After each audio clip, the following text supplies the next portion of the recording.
दोस्तों, स्वागत है आपका खौफ वेब सीरीज के पार्ट 2 में। जहां लड़का नकुल मधु को अपने घर के अंदर लेकर जाता है। उसने मधु से पूछा कि तुम मेरी कंपनी में मेरी पूछताछ क्यों कर रही थी, तुम्हें ऐसा क्यों लगता है कि मैं ग्वालियर से हूँ। नकुल ने कहा कि मेरा जन्म यहीं दिल्ली में हुआ है, मैं तो कभी ग्वालियर गया तक नहीं। पर मधु को यहाँ वही रात याद आ रही है। उसने नकुल को कहा कि उस रात उन लड़कों के साथ तुम ही थे। तो नकुल कहता है कि नहीं, तुम्हें कोई गलतफहमी हुई है, ना मैं कभी ग्वालियर गया ना पहले तुम्हें कभी मिला। नकुल कहता है कि क्या तुम्हें ये नकुल नाम मुझसे मिलने से पहले याद था। मधु बोली नहीं। वो यहाँ से निकल अपने हॉस्टल चली जाती है। वो हॉस्टल की और लड़कियों से मिली। ये लड़कियां मधु को अनु और उसकी सहेलियों के बारे बताती हैं। तो हमारी कहानी गई कुछ टाइम पहले, जहाँ इलू का बेटा जीवा अपने प्यार में फंसाकर एक लड़की को दिल्ली लाया। वो यहाँ से इस लड़की को अकेले ही हकीम के दवा खाने में भेज देता है, जहाँ हकीम ने इस लड़की को पकड़ इसकी बलि चढ़ा दी। तो प्रेजेंट टाइम में अब इलू हकीम से मिलने आती है।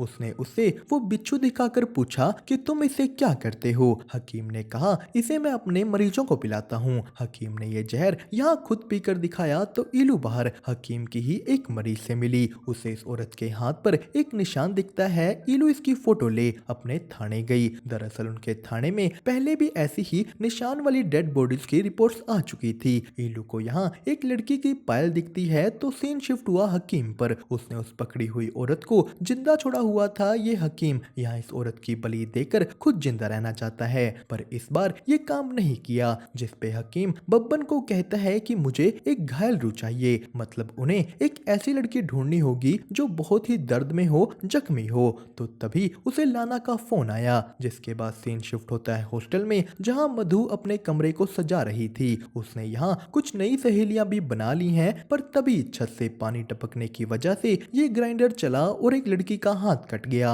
अब ये सब चीजें देखकर मधु को भी थोड़ा थोड़ा डर लगना शुरू हो जाता है। उसने अपनी फीलिंग्स डॉक्टर के साथ शेयर की तो यही डॉक्टर की लड़की मधु को एक ड्राइंग और पेपर स्प्रे देती है। तो मधु ने भी अपना हेयर स्टाइल उस ड्राइंग जैसा करवा लिया। वो ये दिखाने कपिल के पास गई। वो दोनों यहाँ फिर से करीब आते हैं, पर कपिल एकदम से टर्न ऑफ हो गया। जिसके बाद सीन शिफ्ट होता है इलू पर। वो एक मरी हुई लड़की दीपा के घर वालों से मिली और यहीं उसे पता लगता है कि उसका बेटा जीवा ही इनकी लड़की को फंसा कर ले गया था। तो कहानी जाती है हॉस्टल में, जहां लाना और बाकियों ने हकीम को बुलाकर कहा कि हमें यहाँ से बाहर निकालो। जिस पे हकीम कहता है कि उसके लिए तुम्हें मेरा एक काम करना होगा। जो लड़की यहाँ रहती है उसे किसी भी तरह मेरे पास भेज दो। तो हकीम के ये कहते ही उस कमरे में अजीब अजीब चीजें होने लगी। कमरे की रूह लड़कियों को बाहर फेंक अंदर हकीम को पकड़ लेती है, पर तभी वहाँ हॉस्टल की वार्डन आ गई, जिसने हकीम को बाहर भेजा कि तुम मेरे बिना बुलाए यहाँ कैसे आए।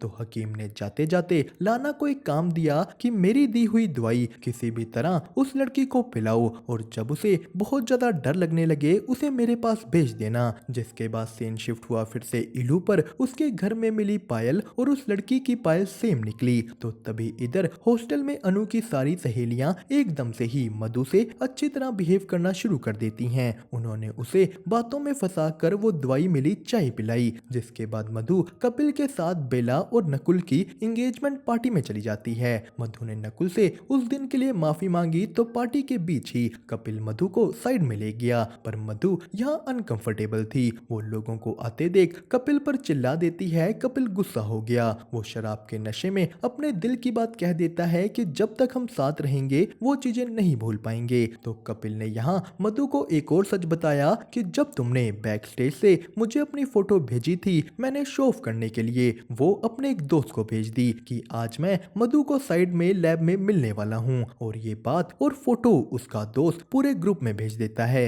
जिसका मतलब था कि उस दिन वो नकाब पहने लड़के यहाँ किसी और की नहीं बल्कि कपिल की वजह से ही आए थे। मधु ये बात जान टूट जाती है। तो तभी उसके कमरे में कुछ कीड़ों की आवाजें आने लगी। मधु ने आसपास देखा, यहाँ कोई कीड़ा नहीं है। उसके सर में आवाजें बढ़ने लगी। तो मधु के सोते हुए उस ट्रंक में से निकल एक बिच्छू उसकी ओर आता है। इस चीज ने एक बड़ा सा रूप ले लिया। तो ये सब एक सपना था, पर मधु के पैर में अब एक अजीब सा निशान है। जिसके बाद कहानी गई फिर से टाइम में पीछे, जब जीवा हकीम के लिए काम करता था। वो हकीम को कहता है कि हम इन लड़कियों के बॉडी पार्ट्स को बेचकर अच्छा खासा पैसा कमा सकते हैं, पर हकीम को पैसों में कोई दिलचस्पी नहीं। जिसपे जीवा कहता है कि तुम मुझे अपना काम सिखा दो, मुझे सिखाओ कि रूहों को अपने वश में कैसे करें। हकीम जीवा को ये काला जादू सिखाता है तो सीन शिफ्ट हुआ जीवा के घर, जहां वो और उसकी माँ ईलू लड़ने लगे। दरअसल कुछ टाइम पहले ईलू ने जीवा को एक लड़के की आंख फोड़ने की वजह से खुद ही जेल भिजवा दिया था, जिस चीज से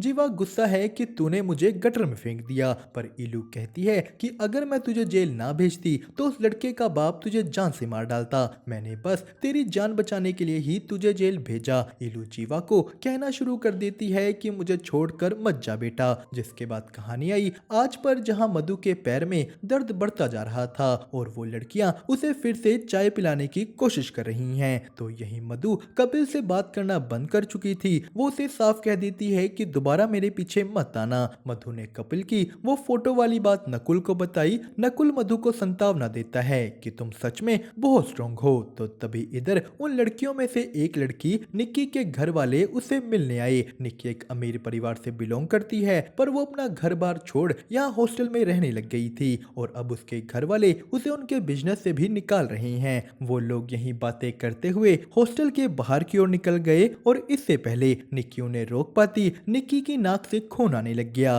निक्की अपने घर वालों को कहती है कि मैं यहाँ से कहीं नहीं जा रही। तो सीन शिफ्ट हुआ मधु पर, जिसे उस डॉक्टर के घर काम करते हुए एकदम से वही चीज दिखी और यहीं कुछ देर बाद मधु को अजीब तरीके से गुस्सा आने लगता है। उसने इस डॉक्टर के बिल्ले पर हमला कर दिया, जिसके बाद कहानी गई कुछ देर आगे। मधु तैयार होकर नकुल की पार्टी में जा रही थी और यहीं उसे एक आदमी छेड़ने आ गया, जिसे मधु अजीब से गुस्से में आकर जान से ही मार डालती है। मधु इसके बाद नकुल की पार्टी में गई। नकुल उसे ऐसे देख हैरान हो गया। वो मधु के साथ फ्लर्ट करता है, उसे बहुत बातों पर इमोशनल सपोर्ट देता है, जिसके बाद उन दोनों के बीच किस हो गई। पर तभी मधु नकुल के एक दोस्त की आवाज सुनती है। ये आवाज उसे उसी रात वाली आवाज लगी। मधु बहुत ही ज्यादा डर जाती है, जिसके बाद सीन शिफ्ट हुआ हकीम और उसके एक मरीज भल्ला पर, जिस पर हकीम का पुराना इलाज काम नहीं किया था। भल्ला कहता है कि मुझे पता है कि तू औरतों की कुर्बानी देता है, एक कुर्बानी मेरे नाम पर भी कर ताकि मेरी परेशानियां दूर हो जाएं। तो हकीम भल्ला को नीचे लेकर जाता है, पर यहाँ का नजारा देखते ही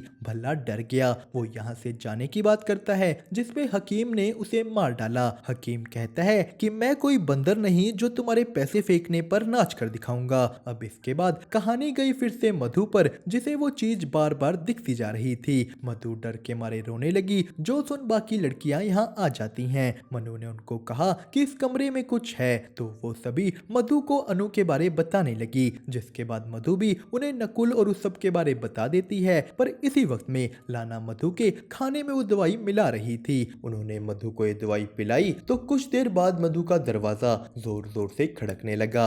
मधु बाहर निकलकर इन लड़कियों से पूछती है कि तुम मेरा दरवाजा क्यों खड़खड़ा रही हो। ये लड़कियां बोली आवाज तुम्हारे कमरे से आ रही है। और तभी मधु को अपने पीछे वो चीज दिखी। इसने मधु को अंदर खींच दरवाजा बंद कर लिया तो मधु की चीखें बाहर से वो हकीम सुन रहा था। जिसके बाद कहानी गई टाइम में पीछे। अनु लाना को बाहर जाने से मना कर रही थी, पर लाना कहती है कि मुझे जाना होगा वरना मेरी नौकरी चली जाएगी। जो सुनो शुरू ने अनु को हवा में उड़ा दिया। वो उसे काबू कर लाना को कहती है कि तू कहीं नहीं जाएगी। और उसी के 6 महीने बाद आज मधु भी उसी रूह के काबू में है। मधु सुबह उठते ही कहती है कि मैं इस हॉस्टल में नहीं रहना चाहती। और यहीं तभी उससे मिलने वो डॉक्टर भी आ गई थी। डॉक्टर ने वार्डन से उन सभी लड़कियों के बारे बात की कि ये लड़कियां बाहर क्यों नहीं निकलती। वार्डन कहती है कि मैडम मैं इन लड़कियों को कह कहकर थक गई हूँ, पर ये मेरी बात मानती ही नहीं। वार्डन ने डॉक्टर को कहा कि अब आप ही पता कीजिए कि इन्हें कौन सी दिमागी बीमारी है। तो तभी हॉस्टल के गेट पर लाना और हकीम दोबारा मिले। लाना हकीम को बताती है कि मधु जा चुकी है, जिसपे हकीम ने कहा कि वो दोबारा आएगी और तब उसे ये आखिरी बार दे देना। जिसके बाद दूसरी तरफ मधु डॉक्टर को कल रात के बारे बताती है कि कल रात मुझे एक सपना आया था जिसमें मुझे कोई घसीटते हुए मेरे कमरे में ले गया। मधु कहती है कि मुझे समझ ही नहीं आ रहा कि वो सब सपना था या सच। तो डॉक्टर ने कहा कि तुम्हारा दिमाग तुम्हारी फेयरवेल वाली घटना को दोबारा दोबारा दोहरा रहा है। डॉक्टर को यहाँ लगने लगा कि शायद उन लड़कियों के साथ भी कुछ हुआ है जिससे उनकी भी दिमागी हालत बिगड़ गई है। डॉक्टर ने हॉस्टल की वार्डन को फोन कर कहा कि शायद मैं आपकी मदद कर सकती हूँ। पर तभी उसी वक्त डॉक्टर की बेटी ने देखा कि मधु दरवाजे के पास अजीब तरीके से खड़ी है। ये लड़की मधु के पास गई तो मधु उसे डरावनी आवाज में कहती है कि वापस जा। ये लड़की डर के मारे अपनी माँ के पास चली गई तो सुबह मधु एकदम नॉर्मल थी और इस लड़की को कुछ समझ ही नहीं आया। जिसके बाद सीन शिफ्ट होता है हॉस्टल में। इस डॉक्टर ने जाकर उन सभी लड़कियों से बात की। ये लड़कियां बताती हैं कि अनु का 31 दिसंबर को ब्रेकअप हो गया था और उसी के बाद वो दुखी दुखी रहने लगी। तो डॉक्टर कहती है कि चलो उसका तो माना, पर आप लोग हॉस्टल से बाहर क्यों नहीं जा रहे। जिस पे लड़कियां बताती हैं कि अगर हम एक भी कदम हॉस्टल से बाहर रख दें तो हमारी जान निकलने को हो जाती है। तो यही डॉक्टर को पता लगा कि ये सब डरावनी चीजें अनु की मौत के बाद से नहीं बल्कि 31 दिसंबर के बाद से शुरू हुई थी और जो भी ये चीज है उसने अनु को भी बहुत तंग किया। जो सुन डॉक्टर सभी लड़कियों को कहती है कि तुम बाहर निकलने की कोशिश करो। वो एक लड़की कोमल को बाहर चलने को कहती है तो कोमल ने भी उसके कहने पर अपने कदम बढ़ाए, पर थोड़ी आगे जाते ही कोमल को कुछ होने लगा। उसके मुंह पर पंजों के निशान आ गए। जिसके बाद सीन शिफ्ट हुआ मधु पर। वो अपने बॉयफ्रेंड कपिल से मिलने पहुंची। यहाँ कपिल मधु को मना लेता है कि माना तुम्हारे पास होने से मुझे बार बार वो चीजें याद आती हैं, पर मैं तुम्हें प्यार करता हूँ और तुम्हारे बिना मुझे सुकून भी नहीं मिल रहा। तो कहानी जाती है इधर हॉस्टल में, जहाँ डॉक्टर वार्डन को कह रही है कि यहाँ पक्का अब कुछ बहुत बुरा हुआ है। जिस पे वार्डन ने कहा कि देखिए यहाँ उस कमरे में अनु को कुछ नहीं हुआ, उसने तो बल्कि रोड पर मेरे सामने ही सुसाइड किया था। तो यहीं डॉक्टर से मिलने निकी आई। वो कहती है कि मुझे किसी भी तरह यहाँ से निकालिए। डॉक्टर ने कहा ठीक है, मैं तुम्हारे घर वालों से बात करती हूँ। जिसके बाद कहानी गई इलू पर। वो उस हकीम से मिलने पहुंची। इलू से पूछती है कि आखिर कितनी औरतों को मारा है तुमने और तुम मेरे बेटे से क्या कराते थे। हकीम बोला तेरा बेटा मेरे लिए लाशें फेंकता था, वो मेरे पास काम सीखने आया था, पर उसमें वो बात नहीं थी, उसे बस पैसों का लालच था। हकीम कहता है कि मेरे पीछे मत आ, मेरे पास वैसे भी ज्यादा टाइम नहीं बचा। हकीम इलू का मुंह बंद रखने के लिए उसे ब्लैकमेल करता है कि क्या तुम फिर से अपने बेटे को जेल भेजना चाहती हो। इलू कुछ नहीं बोलती। तो सीन शिफ्ट हुआ मधु पर। उसे बाहर भी शीशों में वो चीज दिखने लगी थी और यहीं कुछ देर बाद उसे पिकअप करने नकुल आया। नकुल कहता है कि मुझे पता है कि उस दिन के बाद तुम मुझे इग्नोर कर रही हो, पर उसमें कुछ गलत नहीं था। नकुल कहता है कि मधु तुम बहुत स्पेशल हो और यही नकुल का सच हमारे सामने आ गया कि वो ही वो लड़का है जो मधु को ट्यूशन के टाइम चॉकलेट्स भेजा करता था।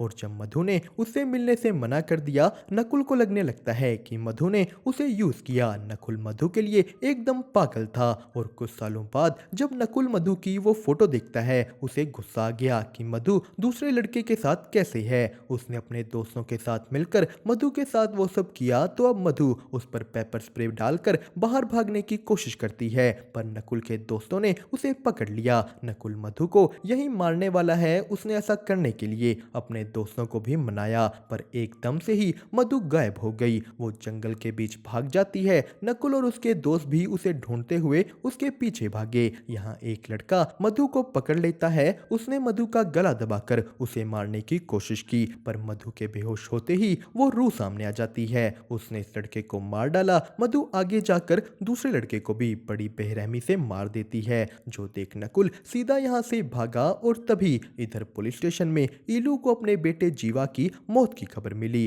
कि उसकी बॉडी एक नदी में से मिली थी। इलू अपने बेटे की डेड बॉडी देखते ही रोने लगती है। तो मधु भी वापस अपने हॉस्टल पहुंच गई थी। और दोस्तों इसी के साथ हमारी कहानी का सेकंड पार्ट भी हुआ यहीं पर खत्म। आगे की कहानी आपको मिलेगी नेक्स्ट पार्ट में, जो देखने के लिए वीडियो को लाइक और चैनल को सब्सक्राइब करना मत भूलिएगा।